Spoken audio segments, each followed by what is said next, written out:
George Santos is naming names. The expelled congressman sat down for an interview with comedian and journalist Ziwe, where he spilled dirt on exactly who in Congress is paid out.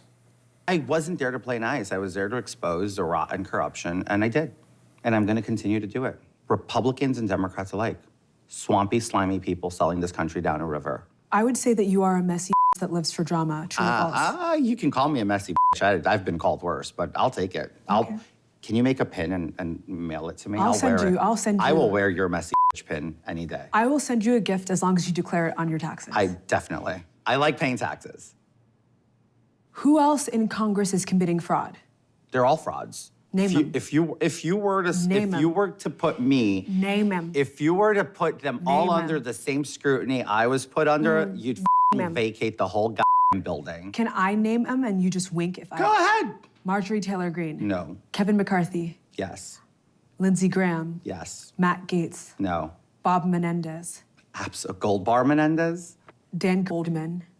He doesn't pay his rent. Dan is owing $180,000 worth of rent right now on his $45,000 monthly rent, which is what most Americans make a year. You let that shit sink in. The way you know everyone's business is humbling to me. So that's interesting. He didn't exactly name names, but he gave like a thumbs up or a thumbs down on the names that she came up with. He said they're all frauds. Fact check, totally true, yes. Accurate, correct.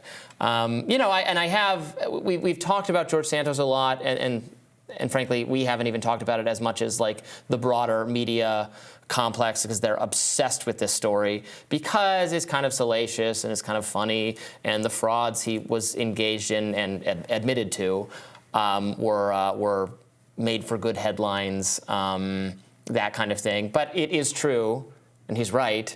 He's not doing anything about it, but there is a broader level of corruption in Congress, just in terms of like the stock trading, them making money off information they have privately about, what's going to happen in the COVID space, for instance, so how many of them sold or changed their stock portfolios based on that. And they get to make the regulations that all the companies have to go forward. So it's not even like, well, anyone could have access to that information, if you were connected enough, that's your right to benefit from that, I guess. But they also get to like make the rules for how all the companies have to operate. So it's totally crazy that they can do that and then also like directly profit from that. Yeah, and then when they leave Congress, they get to go into consulting or lobbying, where they then use their insider connections and the information that they got while they were members of Congress to make millions of dollars, advocating on behalf of specific products or causes or what have you, even individuals and their access to Congress. And it just becomes this sort of revolving door of corruption.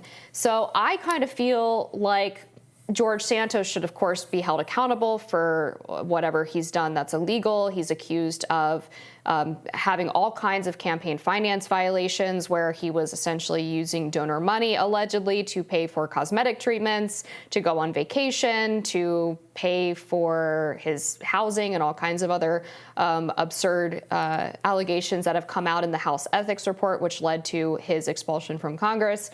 But if on the way out he turns himself into sort of a kamikaze pilot that exposes other members of Congress who are perhaps equally as or more so corrupt, then I'm all for it. I'm on board for the drama. But we were for sure. But we weren't really getting any new revelations there. Like Very true. Menendez is, it's so public what he's been accused of. John Fetterman has called for him to go in very strong language. So have a number of other people. I think with Kevin McCarthy, the issues that many conservatives have with him, their grievances were very well publicized, and in fact led to him being shown the door. So some new information would be very useful. That's a great point. I do find myself constantly underwhelmed by when George Santos promises to deliver the goods, promises to spill the tea, and then when it comes down to brass tacks, he never really offers anything that's not already publicized. I want the inside scoop. Like, I want to know what was going on at,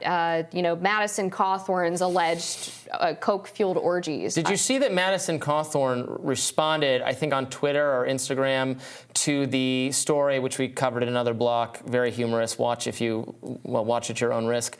The young man who had had sex in the Senate and has been fired. Madison Cawthorn responded to that saying, "See, I told you."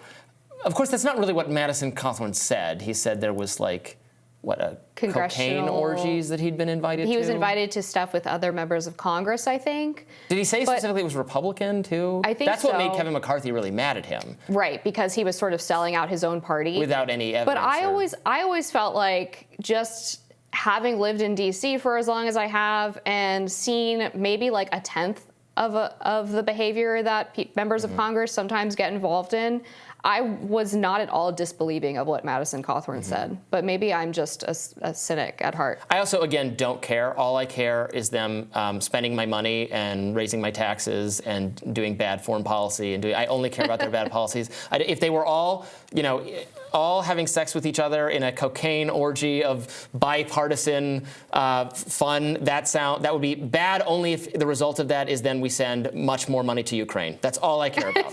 Just end the policy. If it's a pro-Ukraine orgy. If they have Ukraine flags up on the walls. If drugs distract them from shipping more of our tax dollars overseas, that sounds like a good reason to legalize drugs to me. Oh my goodness. But of course that's not the way it works, because no, it's not. This is all going on and the bad policy is happening. I suppose I would just question the judgment of people who get involved in that. But fair enough. I'm more of a moralist. You are. Yeah. See, there are differences. We thought we didn't know how this would work out today, having two right of center people, but there's enough to disagree about. Oh yeah, by the end of the show, we'll end up hating each other. It'll be wonderful. Just as much as we do with our respective viewers are going to love co-hosts. watching this unravel.